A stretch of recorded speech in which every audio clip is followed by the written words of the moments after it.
Hermann ഗുണ്ടർട്ടിനെക്കുറിച്ച് PSC ചോദിച്ച ചോദ്യങ്ങളാണ് ഈ വീഡിയോയിൽ ഉൾപ്പെടുത്തിയിരിക്കുന്നത്. രാജ്യസമാചാരത്തിൻ്റെ സ്ഥാപകൻ. രാജ്യസമാചാരം എന്ന പത്രത്തിൻ്റെ സ്ഥാപകൻ ഹെർമൻ ഗുണ്ടർട്ട്.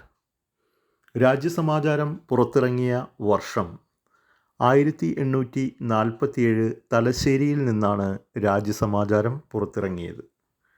ലിത്തോ പ്രിൻറ്റിംഗ് എന്നാൽ കല്ലുകൊണ്ടുള്ള പ്രിൻറ്റിംഗ് കേരളത്തിൽ ആദ്യമായി നടപ്പിലാക്കിയത് Hermann Gundert.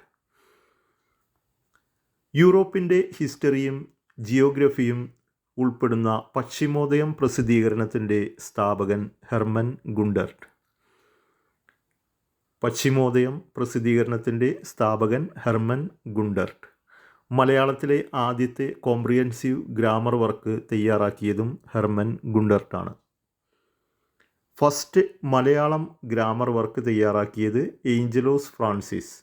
First Malayalam lexicon grammar work തയ്യാറാക്കിയത് അർണോസ് പാതിരി. അത് മലയാളത്തിലെ ആദ്യത്തെ കോംപ്രിഹെൻസീവ് ഗ്രാമർ വർക്ക് തയ്യാറാക്കിയത് ഹെർമൻ ഗുണ്ടർട്ട്. അതിനോട് ബന്ധപ്പെട്ട രണ്ട് ചോദ്യങ്ങളാണ്. ഫസ്റ്റ് മലയാളം ഗ്രാമർ വർക്ക് തയ്യാറാക്കിയത് ഏഞ്ചലോസ് ഫ്രാൻസിസും അതുപോലെ തന്നെ first Malayalam lexicon grammar work തയ്യാറാക്കിയത് അർണോസ് പാതിരി. മലയാളത്തിലെ ആദ്യത്തെ ഡിക്ഷണറി ഇറക്കിയതും ഹെർമൻ ഗുണ്ടർട്ടാണ്. ഹെർമൻ ഗുണ്ടർട്ടിൻ്റെ പ്രശസ്തമായ രണ്ട് പുസ്തകങ്ങളാണ് കേരളോൽപ്പത്തി കൂടാതെ കേരള പഴമ. സത്യവേദ ഇതിഹാസം ആരുടെ പുസ്തകമാണ്? ഹെർമൻ ഗുണ്ടർട്ടിൻ്റെ പുസ്തകമാണ് സത്യവേദ ഇതിഹാസം. അപ്പോൾ ഹെർമൻ ഗുണ്ടർട്ടിനെ കുറിച്ചുള്ള ചോദ്യോത്തരങ്ങൾ ഒന്നുകൂടി വായിക്കാം. രാജ്യസമാചാരത്തിൻ്റെ സ്ഥാപകൻ. രാജ്യസമാചാരം പുറത്തിറങ്ങിയ വർഷം 1847. സ്ഥലം തലശ്ശേരി.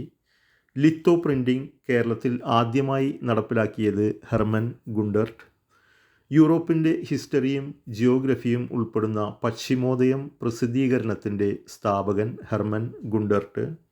മലയാളത്തിലെ ആദ്യത്തെ കോംപ്രിഹെൻസീവ് ഗ്രാമർ വർക്ക് തയ്യാറാക്കിയത് Hermann Gundert. First Malayalam grammar work തയ്യാറാക്കിയത് Angelos Francis. First Malayalam lexicon grammar work തയ്യാറാക്കിയത് അർണോസ് പാതിരി. മലയാളത്തിലെ ആദ്യത്തെ ഡിക്ഷണറി തയ്യാറാക്കിയതും ഹെർമൻ ഗുണ്ടർട്ടാണ്. ഹെർമൻ ഗുണ്ടർട്ടിൻ്റെ പ്രശസ്തമായ രണ്ട് പുസ്തകങ്ങളാണ് കേരളോൽപ്പത്തി കൂടാതെ കേരള പഴമ. സത്യവേദ ഇതിഹാസം ഇതും ഹെർമൻ ഗുണ്ടർട്ടിൻ്റെ പുസ്തകങ്ങളാണ്. ഇത്രയുമാണ് ഹെർമൻ ഗുണ്ടർട്ടിനെ കുറിച്ച് PSC ചോദിച്ച ചോദ്യോത്തരങ്ങൾ.